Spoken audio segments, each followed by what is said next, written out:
نحمده ونصلي على رسوله الكريم اما بعد اعوذ بالله من الشيطان الرجيم يا ايها الذين امنوا كتب عليكم الصيام كما كتب على الذين من قبلكم لعلكم تتقون۔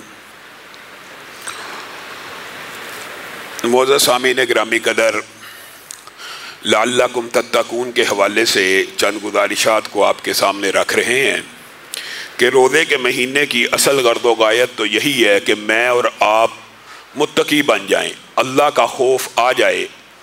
الصیام جنۃ، بے شک روزہ ڈھال ہے، روزہ ڈھال ہے۔ اس کے دو مفاہیم حدیث میں بیان ہوتے ہیں۔ ایک ڈھال ہے گناہوں سے، ایک ڈال ہے برے اعمال کے سامنے کہ روزہ رکھتا ہے انسان، حلال چھوڑتا ہے تو حرام کیوں نہیں چھوڑنا، گویا گناہوں کے لیے ایک ڈھال ہے۔ اور دوسری روزہ ڈال ہے جہنم کی آگ کے لیے۔ جس طرح انسان جنگ کے اندر ڈھال کو استعمال کرتا ہے ہتھیاروں سے بچانے کے لیے اپنے آپ کو، اسی طرح یہ روزہ جہنم کی آگ سے انسان کو محفوظ کر دے گا۔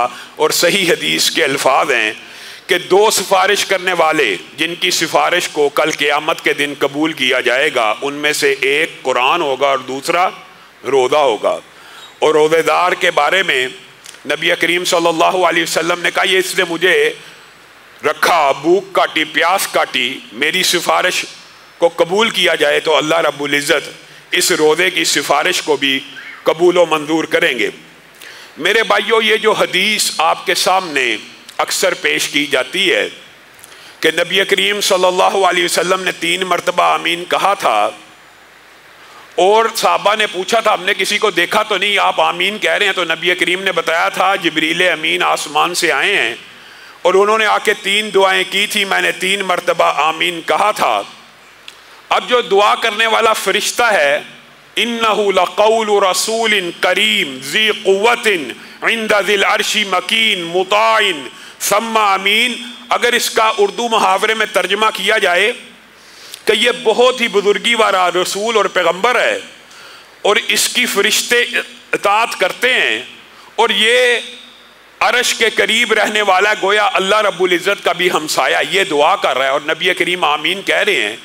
اس دعا کی قبولیت میں کوئی شک نہیں ہے۔ اور وہ دعا کیا ہے، اس کے الفاظ آپ کے سامنے جمعے میں رکھے تھے۔ ایک مرتبہ روین ہو جائے کہ وہ بندہ ہلاک ہو گیا، برباد ہو گیا، تباہ و برباد ہو گیا، اس کی ناک خاک آلود ہوگی۔ مختلف روایات ہے، اس کے لیے ویل نامی گھاٹی ہے کہ جس نے رمضان کا مہینہ پایا، عورت ہو یا مرد، اور اپنے آپ کو جہنم سے آزاد نہ کروایا، جہنم سے آزاد نہ کروایا۔ یہ بات رمضان کا مہینہ پا لینے کے بعد جہنم سے آزاد نہ کروانے کے بارے میں اتنی بڑی وعید کیوں ہے، اس بات کو سمجھنے کی ضرورت ہے۔ اور اگر یہ بات سمجھ آ جائے تو ہم رمضان کا 1 سیکنڈ 1 منٹ بھی ضائع نہ کریں۔ رمضان کا مہینہ اتنی عظمت کا مہینہ، نفل بعض اوقات فرائض کو بھی کراس کر جاتے ہیں، نفلی عبادات، اور پھر فرائض کا انجام کیا ہوگا؟ آپ صرف ایک حدیث یاد کریں اور اسی سے آپ کو پتہ چل جائے گا یہ مہینہ کتنی عظمت کا مہینہ ہے اور ہم اسے کس طرح ضائع کر رہے ہیں، ہمارے ہاتھوں سے نکلتا چلا جا رہا ہے۔ تیسری رات شروع ہو چکی ہے، ہمارے ہاتھوں سے تیزی سے سلپ ہوتا جا رہا ہے۔ نبی کریم صلی اللہ علیہ وسلم نے ارشاد فرمایا، نفلی عبادت دیکھیے کہ نفلی عبادت، عمرہ عبادت نفلی ہے نا، جس نے عمرہ کیا کس مہینے کے اندر؟ رمضان کے مہینے کے اندر۔ جس نے ایک نفلی عمرہ، ایک نفلی عبادت ہے، جس نے عمرہ کیا رمضان کے مہینے کے اندر، اگر نبی کریم صلی اللہ علیہ وسلم یہ بھی کہہ دیتے تو اجر و ثواب سمجھنے کے لیے اور اس مہینے کی امپورٹنس واضح ہو جاتی، کہہ دیتے جس نے عمرہ کیا گویا اس نے حج کیا، یہ بھی اجر و ثواب کے لیے کافی ہوتا، لیکن یہ نہیں کہا۔ کیا کہا؟ تاکہ کسی بندے کے ذہن میں کوئی اشکال نہ رہے، کہا صحابیہ کو اور محدثین نے اس کو بعد میں کہا یہ عام ہر بندے کے لیے بھی ہے، اور وہ کیا ہے؟ جس نے رمضان کے مہینے میں صرف عمرہ کیا، اس نے صرف عمرہ نہیں کیا بلکہ رسول اللہ صلی اللہ علیہ وسلم کے ساتھ حج کرنے کے برابر اجر و ثواب کو حاصل کر لیا ہے۔ بتائیے، رسول اللہ کے ساتھ حج کرنے کے اجر و ثواب کو حاصل کرنا ایک عمرے کے ذریعے، پھر بھی انسان کے کہ رمضان کا مہینہ آیا تھا، کچھ غفلت ہو گئی تھی جس میں نفل فرائض کو کراس کر دیتے ہیں بعض اوقات ثواب اور اجر میں، تو فرائض کا اجر و ثواب کیا ہوگا؟ اور اس دنیا کے پیچھے آج بھی رمضان کے مہینے میں بھی اسی دنیا کے پیچھے بھاگتے چلے جانا ہے۔ اور میرے بھائیوں، آپ حیران رہ جائیں گے، حدیث میں دو بندوں کا ذکر موجود ہے اور حدیث مشہور ہے، صرف آپ کو ریمائنڈ کرواتا چلوں، آپ کے ذہن میں آ جائے گی، انشاءاللہ اکثر نے سنی ہوگی۔ ایک بندہ جس نے اس دنیا کے اندر آدم سے لے کر قیامت تک سب سے خوشگوار زندگی گزاری، سب سے اچھی زندگی گزاری۔ سب سے خوشگوار کا مطلب یہ ہے، اب بتائیے جتنا مرضی انسان ہنسی خوشی رہتا ہو، ہر بندہ ایک اپنی جنگ تو زندگی کی لڑ ہی رہا ہوتا ہے، غم بھی آتے ہیں، پریشانیاں بھی آتی ہیں، بلکہ کئی مرتبہ انسان سوچتا ہے کہ شاید مجھ سے زیادہ پریشانیاں تو کسی اور کے اوپر آئی نہ ہوں۔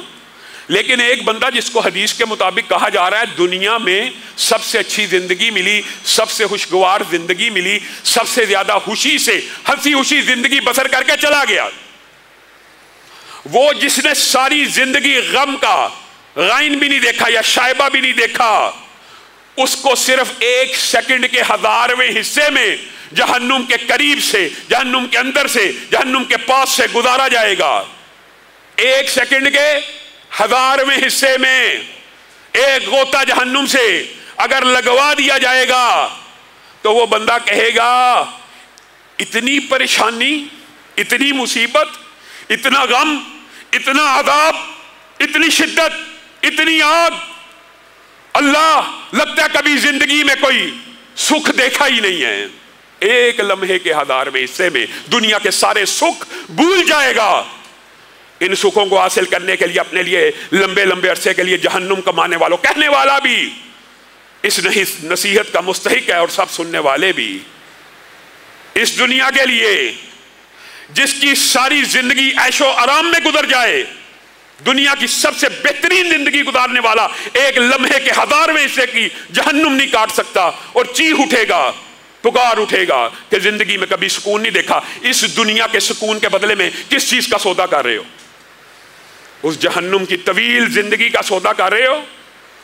اور دوسری طرف اسی حدیث کا جو دوسرا ٹکڑا ہے، اس دنیا میں سب سے زیادہ تکلیفیں، آزمائشیں، مشکلات سہنے والا، آپ کو پتہ نا کینچیوں اور کنگھیوں سے بھی لوگوں کے جسموں کو کاٹا جاتا ہے، اور ایسے بھی بیچارے مصیبت سہنے والے ہیں جن کو 30 برس امام احمد ابن حنبل کے پشت کے اوپر کوڑے لگائے گئے، اور ایسے ایسے ولی اللہ انبیاء بھی گزرے جن کو قتل کیا گیا، ایسے ایسے اولیاء اللہ ہیں 50 برس جیل خانوں میں ان کے گوشت کے ٹکڑے کیے گئے۔ دنیا میں سب سے زیادہ اذیت سہنے والا، سب سے زیادہ مشکل سہنے والا، سب سے زیادہ مصیبت اور آزمائش سہنے والا، ایک لمحے کے 1000ویں حصے میں اس کو جنت سے غوطہ دیا جائے گا۔ ما لا عین رأت ولا اذن سمعت ولا خطر علی قلب بشر، صرف ایک لمحے کے 1000ویں حصے میں جب جنت کی ایسی نعمتیں دیکھے گا جو کسی آنکھ نے دیکھی نہیں ہوں گی، جو کسی کان نے سنی نہیں ہوں گی، جو کسی دل کے اوپر گمان نہیں ہوا ہوگا، ایک سیکنڈ کے بھی 1000ویں حصے میں اتنی نعمتیں دیکھ کر کیا کہے گا؟ اللہ اتنی نعمتیں، اتنی آسانیاں، مجھے تو دنیا کا کوئی غم یاد ہی نہیں رہا۔